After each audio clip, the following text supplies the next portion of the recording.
Hello, everyone. This is Jude Jackson with Middle Initial Podcast. I'll be here just talking about what happened in free agency yesterday, as well as something that happened today, and just give my overall thoughts about free agency, just a general temperature of how things are going. So, with free agency yesterday, it was very uneventful until late at night. I guess Joe Douglas must have been like texting people and like, "You up? What's the deal here?" Because we got a flurry of signings last night. We got John Simpson, left guard, 2 year deal up to $18 million. We got Javon Kinlaw from San Francisco on a 1 year deal, defensive tackle. We got Tyrod Taylor on a 2 year deal from the Giants. And this morning we got Leaky Foto, a defensive tackle, on a 1 year deal.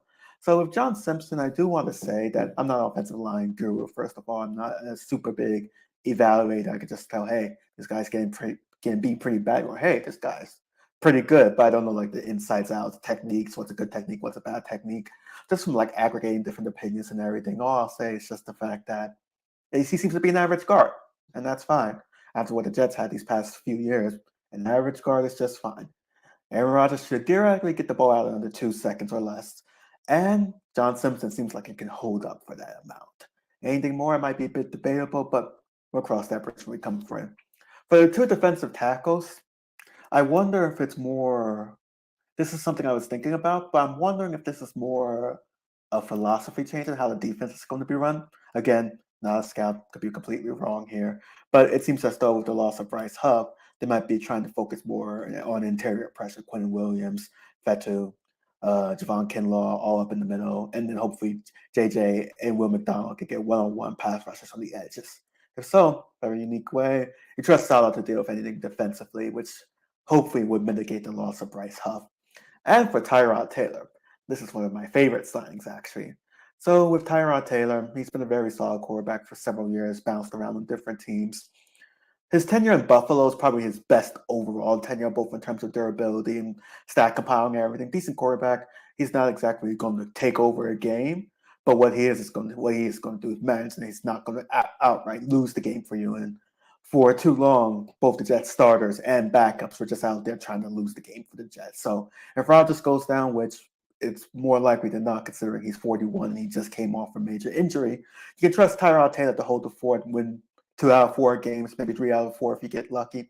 And worst case scenario, absolute worst case scenario, maybe sneak in at 9-8 somehow if Rodgers is out for an extended period of time.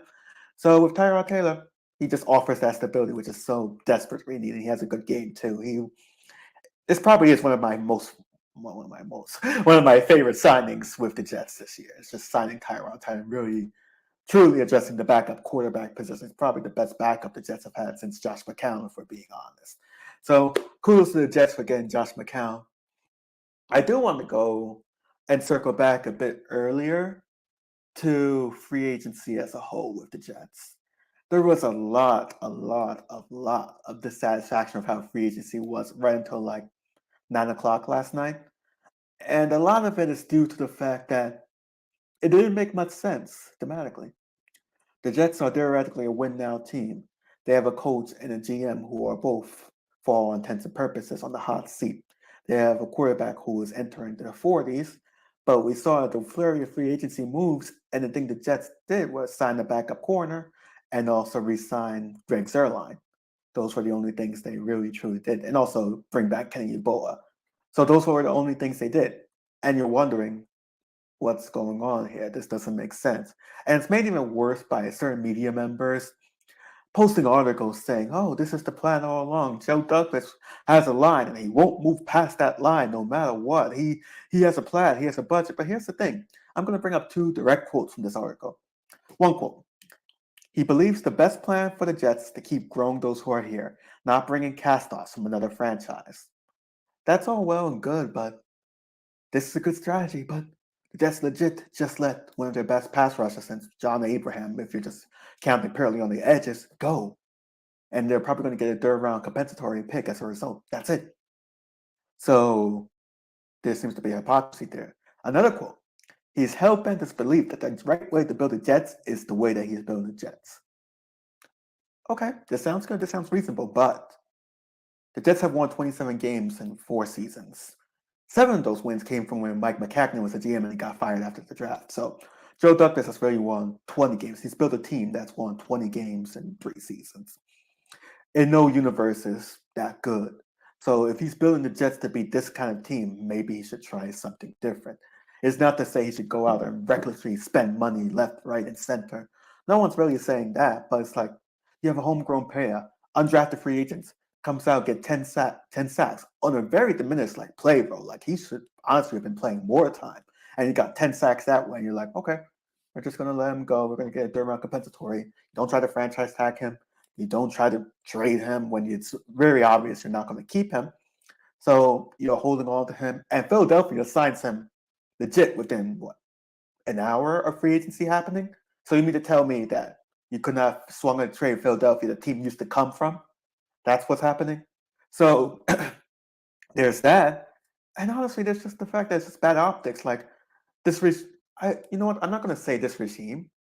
I'm going to say the Jets under Woody Johnson have this very unfortunate habit of just not paying players when they should be paying players. And they do pay guys. What happens is a slow play, then drag it out and drag it out and drag it out. And it just creates bad blood between both the player and the organization. And many times it doesn't work out for the Jets because the player outperforms their contract or outperforms what you want. Now you're going to raise the price. Where if you locked it down at the price earlier, and they outperform that, and all of a sudden, wow, you got a really great value contract.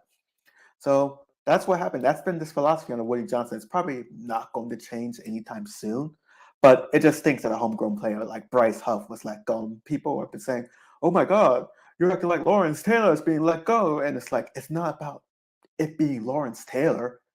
It's just about the fact that you have a homegrown player and you're letting him go, and you're hoping because there's no empirical evidence, but you're hoping that Will McDonald could come in there and do a good job. And if he does, great. Joe Douglas is a genius. But if he doesn't, and Bryce Huff is out here getting 14, 15 sacks or whatever with more playing time, they have to have a conversation. And that's what it is. It just feels like they are creating a hole that doesn't need to be there by letting Bryce Huff go and having Will McDonald come in. Unless you hope he does well, but you could have used his draft pick last year to address the whole host of other needs that are still pretty pressing today, even with the free agency signings from yesterday.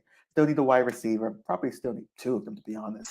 Still need more reliable linemen, and now we'll see what happens today. I will say that without those moves yesterday, especially without Tyrod Taylor, I honestly think the fan sentiment would be even worse than what it is right now. Right now, it's just we'll see what happens. But it was downright toxic 12 hours ago from now. So we'll see what happens with that. Let's hope lightning strikes and Aaron Rodgers comes in and does well. So we'll see what happens. Tune back in next time.